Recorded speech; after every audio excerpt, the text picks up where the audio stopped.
What's up, what's up? Good morning, or good afternoon. So it's Monday. We're doing another series of the Habit Reset Live. And so today we are going to be discussing how to stay motivated during this holiday season. So this week is Thanksgiving, this Thursday. I don't know about all of you, but I'm super excited. This is like the one holiday, aside from Christmas, that I really look forward to, because I don't know if you guys know, but I love to eat.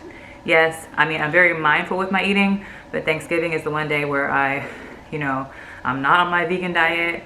I'm not on my pescatarian diet. I am going to be eating some turkey.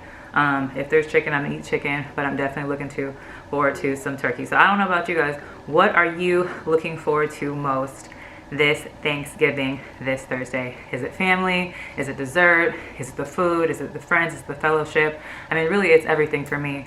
And so, like, this is, let me rewind a little bit. So a lot of my clients, they get stressed around this time of the year because they just think that, like, oh my gosh, there's all these parties, there's all these events, there's so many things happening. I'm gonna fall off. I'm probably gonna put on 15 pounds. But I'm here to tell you, no, you're not, and no, you don't have to put on a holiday 10 or 15. And the reason why and how you're gonna do that is by, for one, setting goals. Setting clear goals of like what your objectives are before 2021. Everyone in the new year, they're talking about doing these crazy resolutions like, this is the year, this is the time, and there's no such thing as this is the year, this is the time. The time we have is like right now in the present moment. So take advantage of each and every single day you have, and stop putting it off till Monday, or stop putting it off until next week. And like literally, like today, if you haven't set your goals for your health, your fitness, and your wellness, do that today. And plan ahead. Plan ahead meaning plan your meals in advance, and plan your training plan and schedule in advance. So if you guys don't meal prep already, go through your cabinets in your house and look in there. Do you have tons of like processed foods in your fridge and your cabinets, or do you have like healthier, wholesome foods? When you're going grocery shopping, are you shopping around the store? Are you shopping in the aisles? You want to make it your goal to go shopping around the store. That's where you're going to find the fresh produce. If you eat meat, the fresh meats. You're going to find like the yogurts, and of course vegetables and fruits and foods that are good for your body. You're going to find your nuts, your organic juices. When you start going down the aisles, you're going to start finding chips and sodas and processed like items that are just not good for your body. They're not good for your gut health, and you want to steer away from those. And so step one, plan ahead, set your goals, be mindful. And also when it comes to the holidays, it's not every single day that you're indulging. You're literally only indulging Thanksgiving, maybe the day after Thanksgiving, and then Christmas, maybe the day after Christmas, and then New Year's, and then you're probably feeling some kind of way the day after New Year's. So there's only really 3 days that are like big days where you might kind of fall off, or I don't even want to say fall off. Those are the days you're going to indulge. But every day outside of that, you're going to be 100% like good, as long as you're being mindful. Going back to last week, how to drop inches without diet and excessive cardio. It's all about being mindful with your eating, mindful with your fitness and training plans. Number 2 is you want to make sure that you're rising earlier. So if you are sleeping in, and we are still technically in COVID, a lot of us are working from home, and if you're sleeping in, think about the hours that you could have used to actually get up, stretch, walk, start sweating, maybe make a nice smoothie or have a healthy breakfast. So if you actually rise earlier and get and fit you and invest in you first thing in the morning in your day, now it's done. Now you don't have to think about it anymore. Now, like, you got your sweat in, your energy has increased, your mood has increased. Like, you just have a much better day versus waiting and saying, okay, I'll do it later. And every hour you're looking at the clock and you're like, damn, I still haven't worked out. Damn, I still haven't got my smoothie in, or my snack in. And you keep just pushing it off, and you're just pushing it off, and by the end of the day, you didn't even get it in. Now you have this anxiety, now you have this stress. Now you are kind of feeling down and being hard on yourself that you didn't get your sweat in.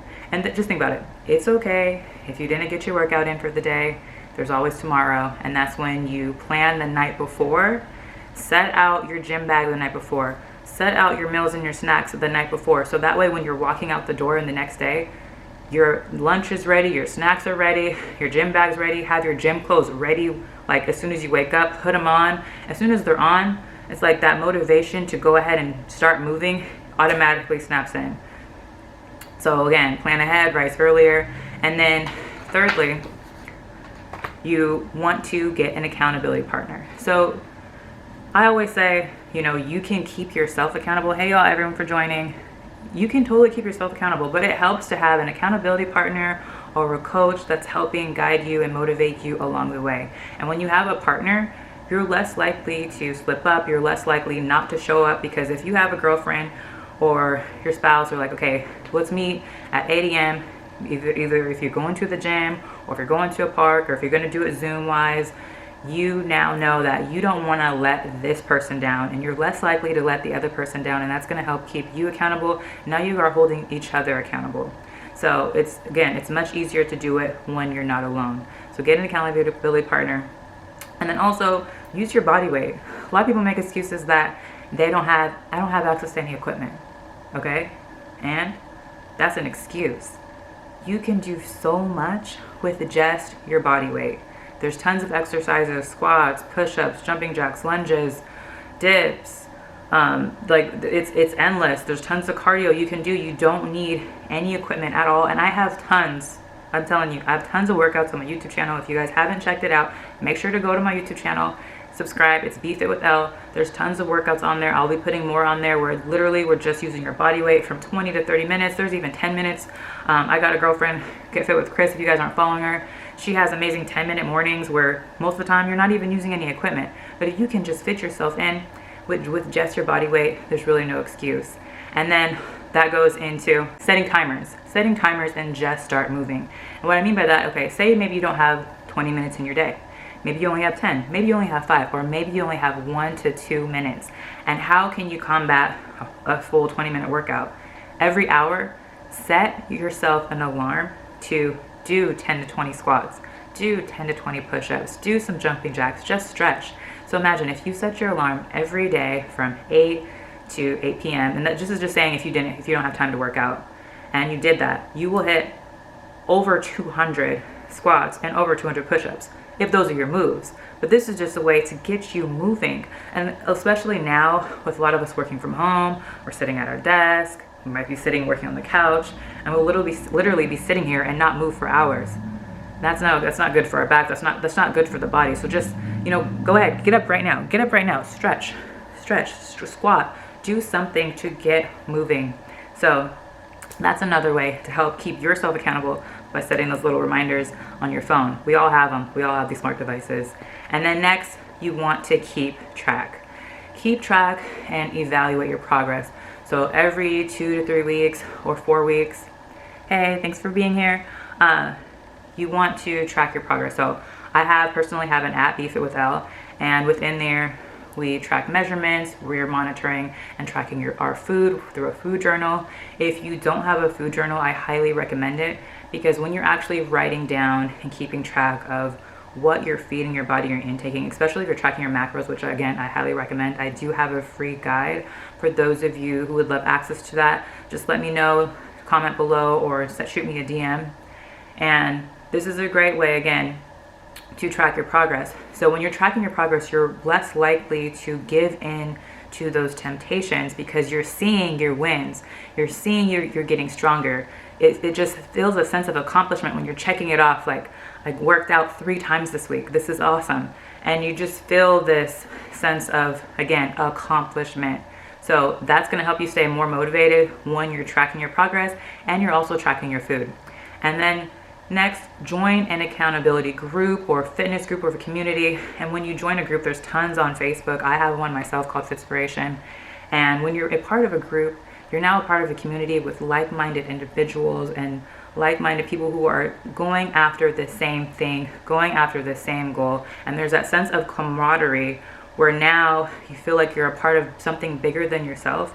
So when you see other people posting their wins and sharing their wins, it just gets you pumped to stay motivated and keep going and stay on track for those goals that you have for yourself.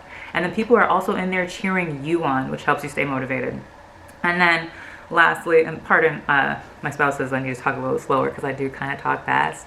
But the last one is indulge and resist. And what I mean by that is, okay, yes, it's Thanksgiving, it's the holidays. We all are looking forward to that big old plate of soul food or whatever your family cooks. And the thing is, just have one plate. Save the rest for later. What tends to happen is we just finish our plate and we're just so excited about this food that we go get another plate. Then we go get another plate. And then the next thing you know, you can't move. You need to unbutton your pants. You're uncomfortable. You were just like, why did I just do that? Like, you're in pain. And I teach this mindful eating. There's a scale from like 1 to 10. You want to stay in this zone. 10 is like, okay, you ate way too much. And like right here in this zone, it's like a green zone. It's like a satisfied. This is where you want to be. And when you are here, that's your happy place. So enjoy one plate or just eat half the plate. Save the rest for later. Package it and put it away in the fridge. And once it's away in the fridge, it's out of sight, out of mind. You won't go back for it. Now you can just go and enjoy time with your family, your friends. You now might have room for some dessert. But overall, those are the tips to stay motivated this holiday season. So just to recap, again, you want to set a goal. Set a specific goal, clearly defined to you and your specific desires and outcomes. Then you want to plan ahead, which is kind of like setting a goal, planning ahead. So that way you know exactly what you'll be eating, you know exactly what you'll be working out with the body. Rise earlier and get it done, because when you get you in first thing in the day, like it's done, it's out of sight, out of mind. Now you have less stress and you're going to be more productive. Get an accountability partner, invest in a coach, use body weight. You don't have to have weights to get moving and get started. Set timers and reminders throughout the day to breathe, to stretch, to drink some water, because some of you guys aren't drinking enough water, to actually enjoy some healthier snacks. Keep track and evaluate. So if you don't have a fitness tracker, if you don't have a fitness app or anything, MyFitnessPal is a great app. My app is a great app too. So if you would love, to work with me as your coach, let me know. I have openings right now, so just make sure to apply. Then join a community or a fitness group where there's other people just like you, like-minded, going for the same exact goal. And even just grab a neighbor and go for a walk around the block. Just get out, get active. And lastly, indulge and resist. You can still enjoy, you can still indulge, but you don't want to splurge and you want to package the rest for later. So I hope you guys found these tips extremely useful.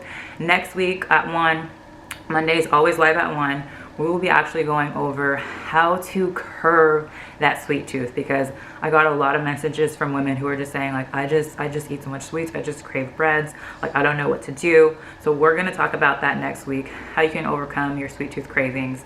So I hope you guys love this live. Please like, please share, please save, please subscribe, and I will see you guys in the next video. Talk soon. Bye for now.